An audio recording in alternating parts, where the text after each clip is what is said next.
সুপ্রিয় দর্শক, এই মুহূর্তের সবথেকে বড় খবর।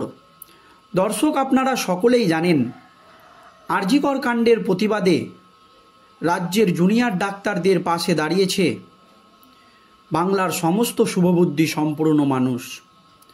তিলোত্তমা হত্যাকাণ্ডের ন্যায্য বিচারের দাবিতে 1 মাস পার হয়ে গেলেও এখনও পর্যন্ত কর্মবিরতি পালন করছে জুনিয়র চিকিৎসকরা এবং রাজ্য সরকার সুপ্রিম কোর্টে শুনানির দিন দাবি করেছিল জুনিয়র চিকিৎসকদের কর্মবিরতির জেরে এই রাজ্যের 23 জন সাধারণ নাগরিকের মৃত্যু হয়েছে এবং 7 লক্ষ লোক চিকিৎসা করাতে এসে হয়রানির শিকার হয়েছে। এই দাবি করেছিলেন রাজ্যের আইনজীবী কপিল সিব্বাল। এর পরপরই জুনিয়র ডাক্তাররা আরও ক্ষোভে ফেটে পড়েন। তারা পরিষ্কার জানিয়ে দেন সুপ্রিম কোর্টকে বিভ্রান্ত করার চেষ্টা করছে রাজ্য সরকার বা মমতা ব্যানার্জির সরকার এবং রাজ্যের আইনজীবী কপিল সিব্বাল। কারণ সুপ্রিম কোর্টে যে তথ্য রাজ্য সরকার দিয়েছে তা সম্পূর্ণ মিথ্যে এবং ভিত্তিহীন। তার পরপরই তাদের 5 দফা দাবি নিয়ে স্বাস্থ্য ভবন অভিযানের ডাক দেয় জুনিয়র চিকিৎসকরা এবং মুখ্যমন্ত্রী মমতা ব্যানার্জির সঙ্গে বৈঠকেও বসতে রাজি হয়েছিলেন তারা, কিন্তু লাইভ স্ট্রিমিং না চালু করার জন্য শেষ পর্যন্ত সেখানে বৈঠক হয়নি। তার পরপরই এখনও পর্যন্ত তারা কিন্তু অবস্থান বিক্ষোভ চালিয়ে যাচ্ছে। আর এই বিক্ষোভ থেকেই মুখ খুলেই বিস্ফোরক মন্তব্য করলেন এবার জুনিয়র ডাক্তাররা।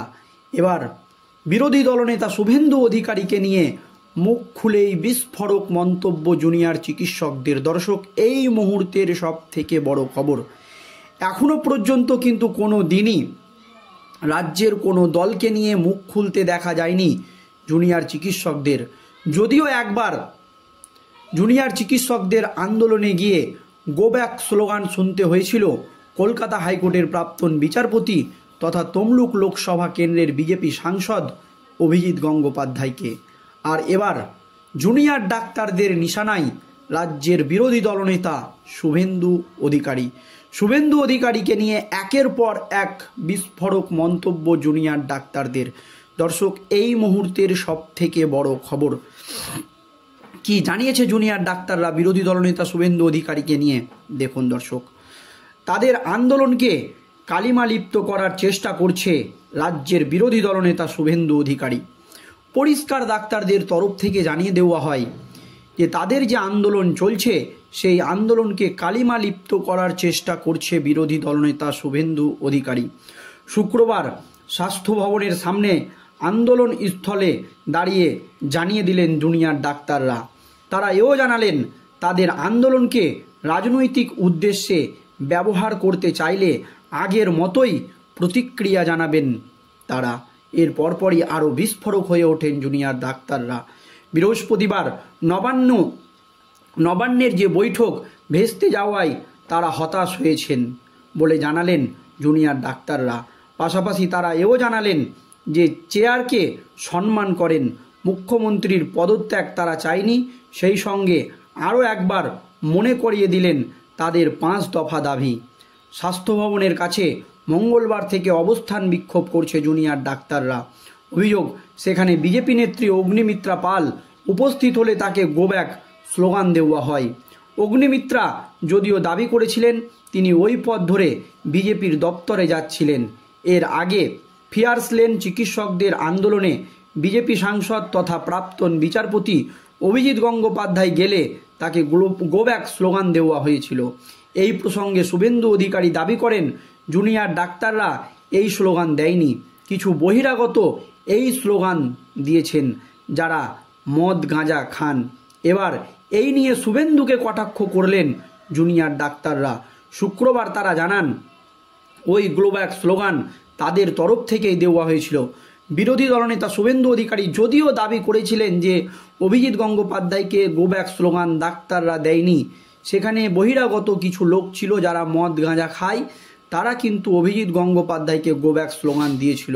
কিন্তু সাংবাদিক সম্মেলন করে পরিষ্কার ডাক্তারদের তরফ থেকে জানিয়ে দেওয়া হলো যে ওই স্লোগান ডাক্তারদের তরফ থেকেই বা গো ব্যাক স্লোগান ডাক্তারদের তরফ থেকেই তমলুক লোকসভা কেন্দ্রের বিজেপি সাংসদ অভিজিৎ গঙ্গোপাধ্যায়কে দেওয়া হয়েছিল। আন্দোলনকারীদের কথায়, যারা রাজনৈতিক উদ্দেশ্যে আমাদের আন্দোলনকে ব্যবহার করতে চেয়েছেন, প্রথম থেকেই আমরা তাদের বিরোধিতা করেছি। অভিজিৎ গঙ্গোপাধ্যায় বা অগ্নিমিত্রা পালের মতো কোনো নেতানেত্রীকেও আন্দোলনের মঞ্চ থেকে গো ব্যাক স্লোগান শুনতে হয়েছে। এরপরেই আন্দোলনকারীরা সরাসরি আঙুল তুলেন বিরোধী দলনেতা শুভেন্দু অধিকারীর দিকে।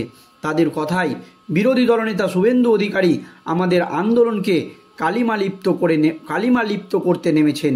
এই ঘটনা গো ব্যাক স্লোগান নাকি দুশ্চরিত্র বহিরাগতদের ষড়যন্ত্রের ফলে ঘটেছে, আমরা সুস্পষ্টভাবে তাকে এবং অন্য যারা আমাদের আন্দোলনকে উদ্দেশ্য প্রণোদিতভাবে ব্যবহার করতে চান তাদের বলতে চাই, এই নিয়ে আগেও যা প্রতিক্রিয়া জানিয়েছিলাম আবার একই প্রতিক্রিয়া জানাবো। বৃহস্পতিবার মুখ্যমন্ত্রীর সঙ্গে নবান্নে বৈঠক হওয়ার কথা থাকলেও তা ভেস্তে যায়। এই প্রসঙ্গে শুক্রবার আন্দোলনকারীরা জানান, আগের দিনের বৈঠক নিয়ে তারা যথেষ্ট আশাবাদী ছিলেন। তাদের এই আন্দোলন এখন শুধু চিকিৎসকদের নয়, সাধারণ মানুষের আন্দোলন হয়ে উঠেছে। নবান্নের তরফে 5টায় বৈঠক ডাকা হয়েছিল। আন্দোলনকারী চিকিৎসকরা সেখানে দেরি করে পৌঁছান। সেই নিয়ে শুক্রবার ক্ষমা চেয়ে নিয়েছিলেন তারা। তাদের কথায়, 45 মিনিট দেরিতে গিয়েছিলাম আমরা, তার জন্য ক্ষমা চাইছি। আমরা 34 দিন ধরে রাস্তায় আছি, তাই আশা করছি ওই দেরি ক্ষমা করে দেবেন। আন্দোলনকারীরা বৈঠকের সরাসরি সম্প্রচারের দাবিতে অনড় ছিলেন। সে কারণে শেষ পর্যন্ত ভেস্তে যায় সেই বৈঠক। সেই প্রসঙ্গে আন্দোলনকারীরা বলেন, মুখ্যমন্ত্রী নিজে প্রশাসনিক বৈঠকের সরাসরি সম্প্রচার করেন, তাই এক্ষেত্রে আইন ভঙ্গের কিছু দেখিনি। আমরা যে 5 দফা দাবি নিয়ে গিয়েছিলাম তার মধ্যে সব বিচারাধীন নয়। আমাদের নিরাপত্তার বিষয়টি তো বিচারাধীন নয়। তাছাড়া সরাসরি সম্প্রচার হলে নির্যাতিতার বাবা মাও তা দেখতে পেতেন। বৈঠক ভেস্তে যাওয়ার পর মুখ্যমন্ত্রী নবান্নে জানিয়েছিলেন তিনি ইস্তফা দিতে রাজি, কিন্তু বিচার নয়, আসলে চেয়ার চাওয়া হচ্ছে। এই প্রসঙ্গে আন্দোলনকারীরা বলেন, আমরা চেয়ারকে সম্মান করি, পদত্যাগ আমরা চাইনি, আমাদের একটাই চেয়ার, হাসপাতালের ওডিপির চেয়ার। তারা এও স্পষ্ট করে দেন যে বৈঠক ভেস্তে যাওয়ায় তারা হতাশ হলেও এরপর তারা রাষ্ট্রপতিকে চিঠি দেন। বৃহস্পতিবার সকালে নবান্নে যাওয়ার অনেক আগেই তারা আরজিকর কাণ্ডে রাষ্ট্রপতিকে চিঠি দিয়েছিলেন। যেভাবে এর আগে সুপ্রিম কোর্টে চিঠি দিয়েছিলেন তারা, হতাশ হয়ে রাষ্ট্রপতিকে চিঠি দেওয়ার দাবি উড়িয়ে দিয়েছিলেন তারা। শুক্রবার বৈঠকে আবারও নিজেদের 5 দফা দাবি স্মরণ করিয়ে দিয়েছেন চিকিৎসকরা। কী দাবি? প্রথমে আরজিকর মেডিকেল কলেজের ধর্ষণ ও খুনের ঘটনার সঙ্গে জড়িত সমস্ত দোষীদের দ্রুত চিহ্নিত করা, অপরাধের উদ্দেশ্যে সামনে আনা এবং দোষীদের দৃষ্টান্তমূলক শাস্তি। দ্বিতীয়, তথ্য প্রমাণ লোপাটের সঙ্গে প্রত্যক্ষ পরোক্ষভাবে জড়িতদের চিহ্নিত করা।